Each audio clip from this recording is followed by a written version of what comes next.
বাংলাদেশের রাজনীতি হঠাৎ করে উত্তপ্ত হয়ে উঠেছে। খেয়াল করলে চারিদিকে চোখ বুলালে ঘটনাগুলো দেখলে আপনার কাছে মনে হবে রাজনৈতিক পরিস্থিতি যেন উত্তাল হয়ে উঠছে, উত্তাপ ছড়াচ্ছে, মানুষের উদ্বিগ্নতা বাড়ছে। কিন্তু দেশের মধ্যে বিরাজমান যে সংকটগুলো সেগুলো সমাধান হচ্ছে না।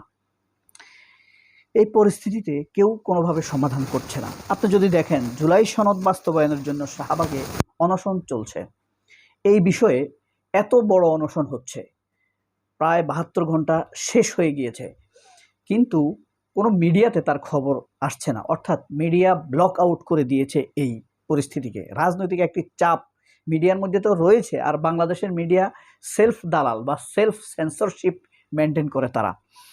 এই দালালদেরকে আমাদের পুরনোভাবেই চেনা। এরপরে কুষ্টিয়ায় কথিত পীরকে পিটিয়ে হত্যা করেছে দুষ্কৃতিকারীরা। তাদেরকে অ্যারেস্ট করা হচ্ছে না। কে ইন্ধন দিয়েছে, কারা এর পেছনে, তাদেরকে ধরার কোনো ব্যবস্থা করা হচ্ছে না। আপনি পীরকে পছন্দ নাই করতে পারেন, সে অপরাধ করতে পারে, কিন্তু তাকে আইনের হাতে সোপর্দ করতে হবে। এভাবে গণমানুষকে লেলিয়ে দিয়ে, উস্কানি দিয়ে হত্যা করা কতটা হতে পারে? এই জিনিসটি কিন্তু আন্তর্জাতিক মিডিয়াতে যেভাবে ছড়িয়েছে, শুধু বাংলাদেশ নয়, একসময় এই সরকারকে অবশ্যই ভুগতে হবে। আর সরকার দেশের ভিতরেই সামাল দিতে পারছে না উত্তাপ পরিস্থিতি, আর আন্তর্জাতিক পরিস্থিতি কিভাবে সামাল দিবে সেই মুরদ এদের আছে বলে আমি মনে করি না। শুধু ফেসবুক স্ট্যাটাস দেওয়ার কারণে একজন পর্দানশীল নারী বিবি সওদা সুমিকে অ্যারেস্ট করেছে। শুধুমাত্র সে ফেসবুকে লিখেছে দেশে মারাত্মক কিছু ঘটতে যাচ্ছে, দেশের তেলের সংকট, আমরা ইরান থেকে, রাশিয়া থেকে খুবই কম মূল্যে তেল আনতে পারি, তা সত্ত্বেও ভারত থেকে কেন 4 গুণ 5 গুণ বেশি দাম দিয়ে আমরা তেল আনব? এর আড়ালে অন্য কিছু রয়েছে। এই প্রশ্নটি করেছিলেন সওদা সুমি। কিন্তু আমাদের সেই বোনকে, আমাদের সেই পবিত্র মাকে যারা অ্যারেস্ট করেছে, তাদের নাম সহ সামাজিক যোগাযোগ মাধ্যমে পরিষ্কার করে প্রকাশ করার জন্য আমরা জোর দাবি জানাচ্ছি। সংসদ শুরু হয়েছে আজ যতদিন, পুরোটো পরিস্থিতি জুড়ে রয়েছে অগণতান্ত্রিক আচরণ।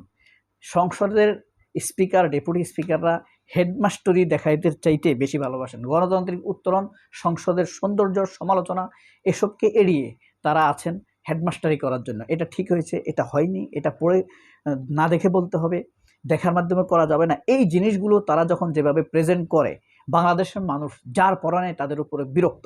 হেডমাস্টারি করতে গিয়ে কোটি কোটি মানুষের বিরক্ত বদদোয়া তারা কামিয়ে নিচ্ছে। এই পরিস্থিতি থেকে তারা কীভাবে উত্তরণ করবে, তারা কোনোভাবে টের পাচ্ছে না। তাদের আসলে সেই স্কিলটা তারা অর্জন করতে পারে নাই বলেই সাধারণ মানুষ এভাবেই তাদেরকে মনে করছে অর্থনৈতিক ভিলেন। বাংলাদেশের ব্যাংকগুলো যে যারা নাকি তছনছ করে দিয়েছে, কুকুর খাওয়ার মতো খেয়েছে। কুকুর খাওয়া মানে কি বুঝেন? কুকুরকে যখন আপনি একটা হাড্ডি দিবেন, একদম চেটে পুটে সব শেষ করে খাবে, সেখান থেকে আর পিঁপড়াও কিছু খেতে পারবে না। কুকুর এমনভাবে খায়, আপনারা জানেন নিশ্চয়ই, যেই হাড্ডি কুকুরে খায় সেটা আর পিঁপড়া খায় না, সেখানে কিন্তু পিঁপড়া বসে না। এর কারণ হলো কুকুরের গায়ে এক ধরনের লালা থাকে।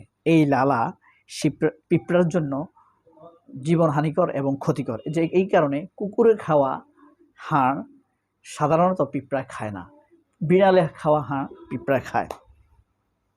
স্বরাষ্ট্রমন্ত্রী, আইনমন্ত্রী দেশের জনগণকে তুচ্ছ তাচ্ছিল্য করে নানান রকম কথাবার্তা বলছেন। এই দেশে একমাত্র জ্ঞানী বানাটিয়া এই দুইটাই কন্ট্রাক্টারে নিয়েছে বাংলাদেশের সংবিধান বোঝার যত আইন কানুন কায়দা, তারা দুইজন কন্ট্রাক্ট নিয়ে ফেলছে। একটা হইল শিলং ফেরত সুষ্ঠু মন্ত্রী, তার পিঠে মানুষ মেরে ফেলে, নারীদেরকে ধরে নিয়ে যায় বিনা দোষে, আর সন্ত্রাসীরা ছাড়া পায়।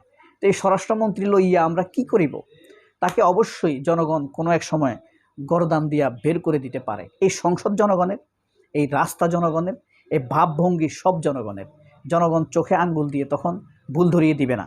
ভুল ধরিয়ে দেওয়ার সময় যখন শেষ হবে, চোখে আঙ্গুল দিয়ে চোখ অন্যদিকে ঘুরিয়ে দিবে।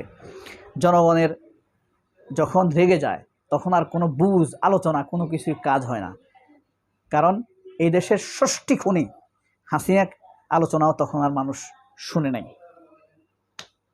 এই কারণে স্বরাষ্ট্রমন্ত্রী এবং আইনমন্ত্রী যেভাবে মানুষকে তুচ্ছ তাচ্ছিল্য করছেন, এটা তাদের অবশ্যই বন্ধ করা উচিত বলে আমি ব্যক্তিগতভাবে মনে করি। তাদের মঙ্গলের জন্য এটি হওয়া উচিত। আর সবচাইতে বেশি মনে করতে হবে, এই বিএনপি নামক দলটি প্রতিষ্ঠা করেছেন দ্য স্টেটমেন্ট অব বাংলাদেশ শহীদ president Ziaur Rahman and the marvellous lady of Bangladesh Begum Khaleda Zia. এই দুজন মানুষের কাছে অসীম শ্রদ্ধার পাত্র এবং বাংলাদেশকে তারা আসলে ওন করতেন।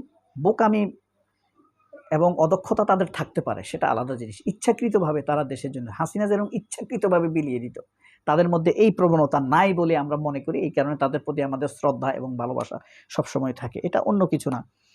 আরেকজনের মিথ্যাকে ঢাকার জন্য আমরা মিথ্যা বলবো, এটা কোনোদিন হবে না। কারণ সত্যই শেষ কথা। সংকট সত্ত্বেও নির্বিকার প্রধানমন্ত্রী, আমাদের প্রধানমন্ত্রী মনে হয় যেন টেবিল বিশেষজ্ঞ। স্বরাষ্ট্রমন্ত্রী একটা বক্তব্য দিছে, সে টেবিল চাপড়াবে আর হাসবে। আইনমন্ত্রী একটা বক্তব্য দিছে, টেবিল চাপড়াবে, হাসবে। প্রধানমন্ত্রীর বক্তব্য প্রধানমন্ত্রীর পক্ষ থেকে দেয় স্বরাষ্ট্রমন্ত্রী, আবার স্বরাষ্ট্রমন্ত্রীর বক্তব্য দেয় আইনমন্ত্রী, আইনমন্ত্রীর বক্তব্য দেয় আবার আরেকজন। এই ধরনের বালখিল্যপনা, যার কাছে যেই জবাব পাওয়া যাবে তার কাছে সেই প্রশ্ন করা হবে। আমরা যার কাছে যে প্রশ্ন করব তার কাছে তো আমরা সেই উত্তর চাইব। আমরা ভূগোল বিশেষজ্ঞর কাছে কি আমরা অর্থনীতির প্রশ্ন করব? সেটা কখনোই হতে পারে না।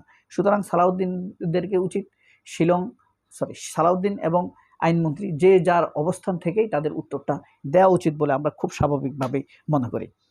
নিরাপদ যুদ্ধ প্রস্তুতি সম্পন্ন, তার দেশের এই সংকট, তেলের সংকট পিসাব মেরে ফেলে, তারপরে আপনার খাদ্য নাই, খাদ্য সংকট, এই সবগুলো মোকাবেলা, সার সংকট, নৌযান সংকট, পরিবহন সংকট, এই সংকটগুলো মোকাবেলার কোনো নাম নাই। সে এখন 22 তলা ভবন করবে, তার বাসভবনের জন্য সেখানে বাংকার থাকবে, রুট থাকবে, পালানোর পথ থাকবে।